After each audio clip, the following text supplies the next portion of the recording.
അതെ, അനുമാനം നിർബന്ധമായിട്ട് നമ്മൾ സിനിമ കാണുന്നത് അതെ, ഒത്തിരി പേരുണ്ടാവും. ഇവിടുത്തെ വിഷയം എന്താ? ഈ സിനിമ ഇതിനകത്ത് കാണാൻ പറ്റില്ലെന്നേ പറഞ്ഞുള്ളൂ. ഞങ്ങളുടെ വനിതകൾക്ക് ഈ സിനിമ കാണാൻ ഇതിനകത്ത് താല്പര്യമില്ല, അത്രേ ഉള്ളൂ. ഇവിടെ ഞാൻ ചോദിച്ചിട്ടാണ് അങ്ങോട്ട് വന്ന് പറഞ്ഞത്.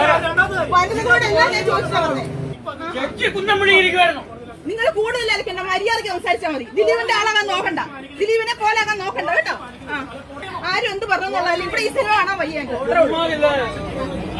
ഞാൻ ഇന്നലെ ഫാമിലി ആയിട്ട് കേശവദാസപുരത്ത് നിന്ന് അടൂരേക്ക് വരികയായിരുന്നു. അതിൽ കയറിയപ്പോഴേ എന്റെ മോന് സീറ്റിൽ ഇരുന്ന് കഴിഞ്ഞപ്പോൾ മോൻ പറഞ്ഞു, അമ്മേ ദേ ആ വഷളന്റെ സിനിമയാണല്ലോ ഇതിനകത്ത് ഇട്ടേക്കുന്നതെന്ന് ചോദിച്ചു. അപ്പോഴാണ് ഞാനിത് ശ്രദ്ധിക്കുന്നത്.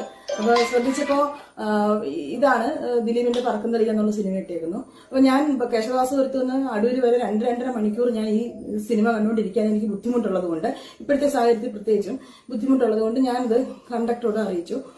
അപ്പം ഒന്നുകിൽ ഈ സിനിമ നിർത്തണം, അല്ലെങ്കിൽ പിന്നെ എനിക്ക് അടുത്ത സ്റ്റോപ്പിൽ ടിക്കറ്റ്